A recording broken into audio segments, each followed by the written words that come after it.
नमस्ते दोस्तों, आप सबका स्वागत है आपके YouTube channel Nifty and stock predictions में। दोस्तों, हमें और एक रिक्वेस्ट है कि गंदर ऑयल रिफाइनरी के ऊपर एक वीडियो बनाया जाए।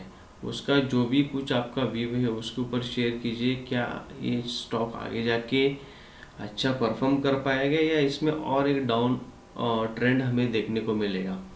दोस्तों, यहाँ पे चार्ट पे देखने से पहले हम इसका मतलब अभी स्टॉक तो देखोगे तो आप इसका नवंबर 2023 में ओपन हुआ है। तो इसका फंडामेंटल भी इतना हमें इमीडिएटली एनालिसिस करने के लिए कम से कम 3 साल का तो डेटा चाहिए, 3 साल या 4 साल का। इसको अभी 1 साल भी नहीं हुआ तो भी फिर भी एक बार देख लेते हैं कि फंडामेंटली क्या दिख रहा है। दोस्तों, गंदर ऑयल रिफाइनरी में इसमें आपको दिख रहा है कि इसमें एक पी भी अभी दोस्तों क्या अभी आप देखोगे तो यहाँ पे 11.7 ही दिखा रहा है, कांस्टेंट है। यहाँ पे डेब्ट टू इक्विटी रेशियो भी अच्छा है, इंटरेस्ट कवरेज रेशियो भी अच्छा है। सेल्स ग्रोथ इनका 17.7% है। यहाँ पे इसने लो लगाया 257, ओपन हुआ है लगभग 345 के आसपास। ओके, स्टॉक का पी चल रहा है अभी 13.4। तो बाइंग लेवल पे तो है एज पर द फंडामेंटल। और उसके बाद इसका रिटर्न ऑन इक्विटी अभी अच्छा दिख रहा है। अभी यहाँ पे मतलब 1 साल का मतलब 30% दिखा रहा है, लेकिन 30% किस बेसिस पे दिखा रहा है वो हमें देखना पड़ेगा। और क्योंकि अभी 1 साल भी नहीं हुआ है, इसमें इक्विटी कैपिटल कांस्टेंट है, अच्छी बात है दोस्तों यहाँ पे। उसके बाद यहाँ पे होल्डिंग पैटर्न हम देखेंगे। यहाँ पे प्रमोटर होल्डिंग 64.63% है। एफ आई का भी कांस्टेंट है 3.87%। डी आई का भी कांस्टेंट है 10.72%। दोस्तों, अगर आपको अगले क्वार्टर में मैं जिनके लिए वीडियो बना रहा हूँ उनके लिए तो उन्होंने तो इसके ऊपर सोचना ही चाहिए, क्योंकि अगले क्वार्टर में अगर एफ आई और डी आई का जो स्टेक है अगर यहाँ पे कम होते हुए आपको दिख रहा है और रिटेलर का बढ़ते हुए दिख रहा है तो डेफिनेटली आप कोई भी उसमें पुल बैक आने के बाद वहां से इस स्टॉक को एग्जिट करने का सोच सकते हो। क्यों? क्योंकि अगर ये दो पार्टीज बड़े पार्टीज इंटरेस्टेड नहीं स्टॉक में तो डेफिनेटली ये माल थोपा जाएगा रिटेलर को। और ये यहाँ से दोनों ही बड़े प्लेयर्स अगर निकल गए तो डेफिनेटली वहाँ से एक डाउन मोमेंट हमें वापस देखने को मिल सकता है और स्टॉक और नीचे भी जा सकता है। और प्रमोटर का भी अगर होल्डिंग कम होते हुए भी दिख रहा है आपको अगले क्वार्टर में, क्योंकि आज तो पता नहीं चलने वाला, फरवरी में शायद से पता चलेगा। उसका फरवरी में आपको पता चलेगा कि इसमें से किसने अपना स्टेक कम किया है। तो इसके ऊपर वॉच रखिए और उसके हिसाब से आपको आपके स्टॉक के बारे में सोचना है। दोस्तों, एक बात हमेशा बोलता हूँ मैं, क्योंकि हमें स्टॉक रहने दो, ऑप्शन रहने दो दोस्तों, हमें हमेशा रिस्क रिवॉर्ड मेंटेन करके ही चलना है। अगर आपने आईपीओ के टाइम लिया है डेफिनेटली वहाँ पे आपको दिख रहा है कि कंटिन्यूसली रिजेक्शन दिख रहा है। यहाँ पे शूटिंग स्टार बना, उसका कंफर्मेशन मिला डेली टाइम फ्रेम पे, तो डेफिनेटली दोस्तों अगर पुल बैक आता है वहाँ पे भी रिजेक्शन मिलता है तो छोटा लॉस लेके निकलना बहुत ही अच्छा रहता है हमेशा। लेकिन अगर आप वेट करते हो, हाँ मैं एटलीस्ट कॉस्ट टू कॉस्ट निकल जाऊँ, मैंने 800 पे बाइंग किया है, 800 तक आ जाएगा तो मैं निकल जाऊंगा, लेकिन स्टॉक 800 को आता ही नहीं, वो 750 पे आता है।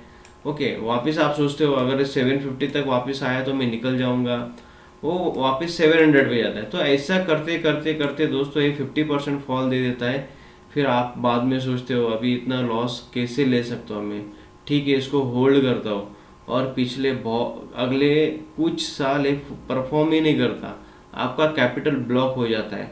तो दोस्तों, अगर आप कम रिस्क लेके निकल जाओगे तो अच्छे स्टॉक में इन्वेस्ट कर सकते हो। तो हमेशा याद रखिए, गिरते हुए स्टॉक में हमें बने नहीं रहना है, हमें छोटा मोटा लॉस बुक करके निकल जाना है, अच्छे स्टॉक्स में बड़े प्रॉफिट्स के लिए रुकना है। दोस्तों, मैंने जस्ट तीन दिन पहले, आई थिंक सो 3 दिन पहले मैंने ट्राइडेंट का वीडियो आपके साथ शेयर किया था। ट्राइडेंट का दोस्तों, आज ट्राइडेंट का स्टॉक जाके देखिए 20%।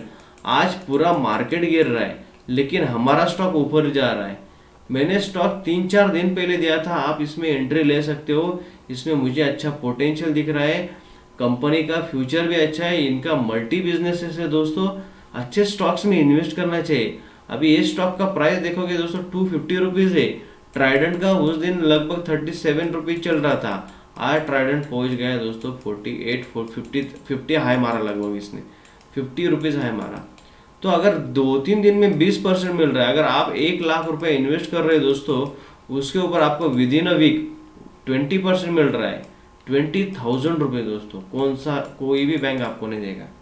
तो अगर ऐसे स्टॉक्स में अगर फंस गए हो तो दोस्तों वहाँ पे कोई पुल बैक आता है तो डेफिनेटली सोचना चाहिए आपको कि उस स्टॉक में बने रहना है या नहीं। ठीक है, फंडामेंटली हमें इतना कम से कम 3 साल का डाटा चाहिए, तो उतना तो नहीं है, फिर भी देखा तो फंडामेंटल अभी अगले क्वार्टर में आपको पता चल जाएगा किस पार्टी ने अपना स्टेक कम किया, आपको उसके ऊपर वॉच रखना है और उस हिसाब से काम करना है। अभी टेक्निकली देख लेते हैं दोस्तों। अभी टेक्निकली चार्ट में हमें इतना पास्ट हिस्ट्री भी नहीं है, कोई बड़ा रेजिस्टेंस भी नहीं दिख रहा है, बड़ा सपोर्ट भी नहीं दिख रहा है, तो फिर भी हम एनालिसिस करेंगे। हाँ, हमारे जो फॉलोअर है उनके लिए तो डेफिनेटली हम ज़्यादा से ज़्यादा ट्राई करेंगे कि उनको किस लेवल पे निकलना है और किस लेवल तक बने रहना है। पहली बात तो है आपको एक काम करना है, ये सपोर्ट ड्रॉ कर लेना है अभी यहाँ पे। ओके, इसने क्या किया, इसने एक सपोर्ट बनाया था। ओके, ऊपर से रिजेक्शन लिया, रिजेक्शन लेने के बाद यहाँ पे होल्ड किया। ओके, यहाँ पे होल्ड करने के बाद अच्छी बात थी कि इसने वापस अप ट्रेंड दिखाया। लेकिन दोस्त लोगों आपको समझ में आना चाहिए, जिस दिन इसने ये बड़ा गैप डाउन दिया, what is the reason for, मतलब इसका रीज़न क्या था। अभी ये स्टॉक मेरे को पता नहीं था, लेकिन जैसे मुझे रिक्वेस्ट आई मैंने देखा तो यहाँ पे एक बड़ा गैप डाउन दिखा, रिजेक्शन दिखा, तो आपको उस बारे में सोचना चाहिए। या फिर वापस ये सपोर्ट पे आया, ग्रीन बना, लेकिन इसका कंफर्मेशन नहीं मिल रहा, मतलब सेलर्स बड़े दिख रहे इसमें, तो यहाँ पे धीरे धीरे फाइनली इसने सपोर्ट को भी ब्रेक देख कर दिया, उसका कंफर्मेशन भी दे दिया। तो अभी इस स्टॉक में क्या करना है, आपको स्टॉक में बने रहना है या वेट करना है। दोस्तों मैं हमेशा बोलता हूँ कि अगर आपको लॉन्ग टर्म में बने रहना है तो ऐसा ही पैसा इन्वेस्ट कीजिए जो आपको काम नहीं आने वाला अगले 5-7 सालों के लिए। अगर आप वही पैसे को घुमाना चाहते हैं स्विंग ट्रेडिंग में या शॉर्ट टर्म के लिए, तो डेफिनेटली आपको हर एक स्टॉक के बारे में एंट्री करने से पहले आपको रिस्क पकड़ के चलना पड़ेगा कि कितना रिस्क मैं वो स्टॉक में ले सकता हूँ। तो अभी यहाँ पे देख सकते हो, तो डेफिनेटली मुझे कोई पूछेगा इतना बड़ा रिजेक्शन देखने के बाद मैं क्या करूँगा। ऊपर से मुझे दिख रहा है कि ये स्टॉक ओपन हुआ लगभग 345, हाँ 350 के आसपास ये स्टॉक ओपन होता है और क्लोज होता है लगभग 300 के पास। मतलब एक ही दिन में अगर आपको 10-15% फॉल दिख रहा है और नेक्स्ट दिन उसका कंफर्मेशन भी मिल रहा है, डेफिनेटली दोस्तों मैं यहाँ से मेरा छोटा मोटा लॉस लेके मैं निकल जाऊंगा। नहीं तो थोड़ा पुल बैक दिख रहा है मेरे को, क्योंकि कोई भी स्टॉक इमीडिएटली सपोर्ट पे आने के बाद वहाँ से पुल बैक देता है और इमीडिएटली ब्रेक नहीं करता। यहाँ पे इसने क्या किया, एक पुल बैक दिया, वापस वही लेवल पे आया, ग्रीन कैंडल बनाया, लेकिन यहाँ पे अच्छा खासा टाइम स्पेंड करने का। दोस्तों मैं हमेशा बोलता हूँ अगर कोई सपोर्ट या रेजिस्टेंस के पास टाइम स्पेंड कर रहा है और उसके बाद ब्रेकडाउन दे रहा है तो हाईली चांसेस है कि वो स्टॉक वापस नीचे जा सकता है। प्रोबेबिलिटी में मेरा व्यू बता रहा हूँ। हाँ, अगर आपको दिख रहा है कि इस कैंडल के नीचे भी आपको दिख रहा है रेड कैंडल वापस से नीचे से ऊपर आ रहा है और 279 आपको अगर, हाँ ओके, 279 के बाद अगर ये वापस आ रहा है थोड़ा फॉल देने का, ये डेफिनेटली 240 तक जा सकता है। उसके बाद वापस 279 के पास आ रहा है, आपको दिख रहा है, और वहाँ से आपको रिजेक्शन वापस दिख रहा है दोस्त, तो डेफिनेटली आप वहाँ से इस स्टॉक में से निकलने का सोच सकते हो। जब तक ये स्टॉक का मैं लेवल बता देता हूँ, जब तक ये स्टॉक 280 क्रॉस नहीं करता दोस्त, तब तक ये अप साइड में हमें इसमें रैली देखने को नहीं मिल सकती। 280 जैसे ही क्रॉस करेगा हमें 300 और उसका नेक्स्ट लेवल है 320, मतलब 320 तक ये आराम से जा सकता है जैसे 280 क्रॉस करेगा। लेकिन आपको ये स्टॉक वॉच करना है, ये सिनारियो बना सकता है ऐसा, यहाँ पे नीचे जा सकता है, उसके बाद ये ऊपर आएगा। ये मार्केट का नेचर ऐसा ही है दोस्तों, ये ऐसा ही जाएगा, इसको जाना है तो ऐसा ही जाएगा, ये वन वे नहीं जाएगा। लेकिन आपको कंफर्मेशन लेना है, आपको जनवरी फरवरी में पता चल जाएगा कि क्वार्टरली रिजल्ट्स आने के बाद, क्वार्टरली डाटा जनरेट होने के बाद कि किस पार्टी ने अपना स्टेक कम किया है।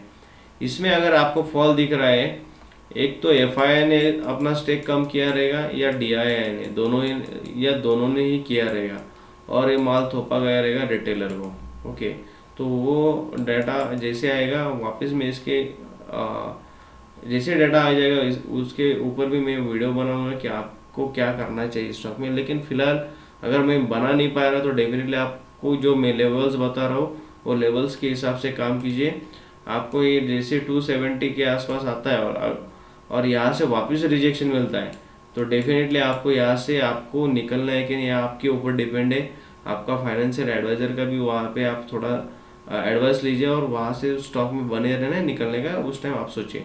लेकिन अगर ये रिवर्स आता है, एक पॉजिटिव सिनारियो बनता है और इस सपोर्ट के ऊपर 270 के ऊपर अगर आपको ग्रीन कैंडल क्लोज हो जाता है डेली, वापस बोल रहा हूँ 270 के ऊपर अगर ग्रीन कैंडल क्लोज हो रहा है तो डेफिनेटली आप इस स्टॉक में बने रहेंगे और आपका एसएल वही ग्रीन कैंडल का लो रहेगा। वापस बोल रहा हूँ हाँ?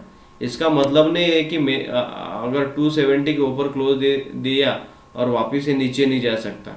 अगर 270 के ऊपर क्लोजिंग दे रहा है और अच्छा है 270 के ऊपर क्लोजिंग मिल गया तो डेफिनेटली इस स्टॉक में एक मोमेंटम दिखना चाहिए।